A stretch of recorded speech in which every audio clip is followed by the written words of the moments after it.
السلام علیکم ورحمۃ اللہ وبرکاتہ۔ ہماری نئی ویڈیوز دیکھنے کے لیے ہمارے آفیشیل یوٹیوب چینل کو سبسکرائب کریں، بیل آئیکن پریس کریں تاکہ ہماری نئی آنے والی ویڈیوز کی نوٹیفیکیشن آپ کو ملتی رہے، اور ہمارے انسٹاگرام کے پیج کو فالو کریں اور اپنے سوالات سے ہمیں آگاہ کریں۔ جلد سے جلد آپ کے سوالات کے جوابات آپ کو دے دیے جائیں گے۔ جزاک اللہ خیر۔ الحمدللہ رب العالمین والصلاة والسلام علی سید الانبیاء والمرسلین۔ ناظرین السلام علیکم ورحمۃ اللہ وبرکاتہ۔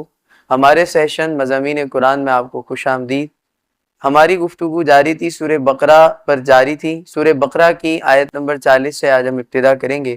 اللہ تعالیٰ آیت نمبر 40 میں فرماتا ہے، یا بنی اسرائیل اذکروا نعمتی التی انعمت علیکم واوفوا بعہدی اوفی بعہدکم وایای فارہبون۔ اے اولاد یعقوب، تم یاد کرو میری وہ نعمت جو میں نے تم پر کی، اور تم میرے وعدے کو پورا کرو، میں تمہارے وعدے کو پورا کروں گا، اور خاص مجھ ہی سے ڈرو۔ اس آیت کریمہ میں اللہ تعالیٰ نے بنی اسرائیل قوم کا ذکر کیا ہے۔ یہ موسیٰ علیہ السلام کی قوم ہے، یعقوب علیہ السلام کے زمانے سے چلی آ رہی ہے۔ یعقوب علیہ السلام کی اولاد میں سے یہ قوم پیدا ہوئی اور اسی طرح چلی آ رہی ہے۔ موسیٰ علیہ السلام کی قوم بھی یہی تھی، یعنی یہ انبیاء کی اولاد میں سے تھے۔ آیت نمبر 40 سے آیت نمبر 150 تک ان کا تذکرہ جاری ہے۔ قرآن پاک کی ان آیات میں آپ سنیں گے کہ اللہ تعالیٰ نے ان پر اپنی کتنی نعمتیں ان کو عطا فرمائیں، من و سلوہ ان پر اتارا۔ اللہ تبارک و تعالیٰ نے اپنے عظیم نبی موسیٰ علیہ السلام کو ان میں بھیجا۔ اللہ تعالیٰ نے فرعون سے ان کو نجات دی۔ اللہ تعالیٰ نے ان کے لیے دریا میں راستے بنا دیے۔ ان پر اللہ نے پانی کے چشموں کو جاری فرمایا۔ طاقتور قوموں پر ان کو فتح عطا فرمائی، اور ان کے نبی موسیٰ علیہ السلام نے حضور جان کائنات صلی اللہ علیہ وسلم کا حضور یعنی اللہ کے پیارے حبیب کا ان کے سامنے ذکر کیا۔ ان پر تورات جیسی عظیم کتاب اتری، لیکن ان ساری آیات میں ان نعمتوں کے ساتھ ساتھ ان کی پستی اور ذلت کا بھی ذکر ہے کہ یہ وہ قوم تھی جس نے عروج بھی دیکھا تو زوال بھی دیکھا، عزت بھی دیکھی تو ذلت بھی دیکھی۔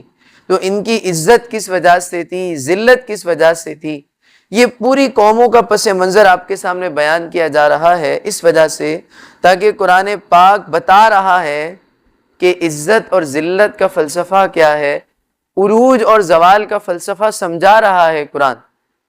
اور یہ سمجھانے کی وجہ یہ ہے کہ وہ غلطیاں جو انہوں نے کی وہ امت مسلمہ تم نے نہیں کرنی۔ وہ غلطیاں جو موسیٰ علیہ السلام کی قوم کر گئی کہ انہوں نے اللہ کی ناشکری کی، وہ غلطی تم نے نہیں دہرانی۔ اور یہ قرآن پاک ہمارے لیے مشعل راہ ہے۔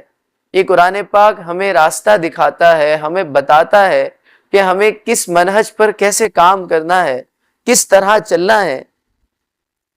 تو اللہ تعالیٰ نے ان کا ذکر کیا، اللہ نے ان پر تورات اتاری، اللہ نے اپنی نعمتوں کو ان پر برسایا، لیکن پھر بھی انہوں نے نعمتوں کا شکر نہیں ادا کیا۔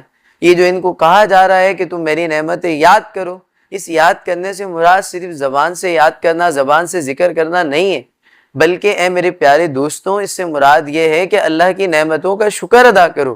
امت مسلمہ پر اللہ نے سب سے بڑی نعمت اپنے پیارے حبیب کو بھیجا، اور وہ حبیب قرآن پاک لے کر آئے۔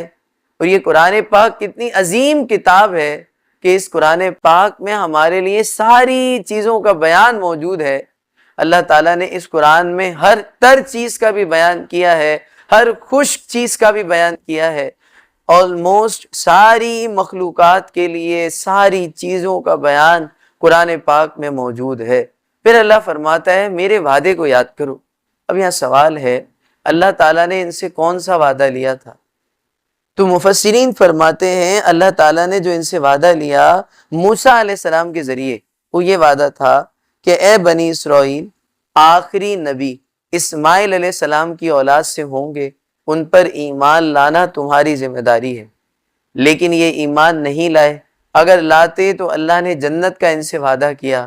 جب یہ اللہ فرما رہا ہے تم میرے وعدے کو پورا کرو، میں تمہارے وعدے کو پورا کروں گا، تو تم میرے وعدے کو یعنی میرے نبی پر ایمان لاؤ تو میں تمہیں جنت جیسی نعمت سے نوازوں گا۔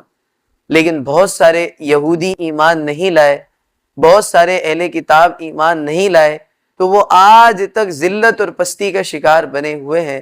اس کا مطلب یہ ہے کہ اللہ نے اپنے انبیاء کرام کو بھیجا اور ان انبیاء کرام نے اپنی امت کو بتایا کہ حضور پر ایمان لانا کتنا ضروری ہے، اور آخری نبی ضرور تشریف لائیں گے، ہر نبی نے اس کا اعلان کیا۔ اللہ تبارک و تعالیٰ سے دعا ہے اللہ تعالیٰ ہمیں قرآن پاک کے فیض سے فیضیاب ہونے کی توفیق دے۔ آنے والے جو واقعات آ رہے ہیں بنی اسرائیل کے آیات میں جو ذکر ہے، اس سے آپ کو اس بات کا بالکل اندازہ ہو جائے گا کہ 150 آیات تک اکثر طور پر ان کا ہی ذکر ہو رہا ہے، ان کے اوپر جو نعمتیں اللہ کی اتری ان کا ہی ذکر ہو رہا ہے۔ تو ان پر جس طرح نعمتیں اتری، ہم پر بھی نعمتیں اتری ہیں، تو ہمیں اللہ کا شکر ادا کرنا چاہیے۔ اللہ تعالیٰ سے دعا ہے اللہ تعالیٰ ہمیں قرآن پاک کے نور سے فیضیاب کرے، آمین بجائے نبی الامین صلی اللہ علیہ وسلم، وما علینا الا البلاغ المبین۔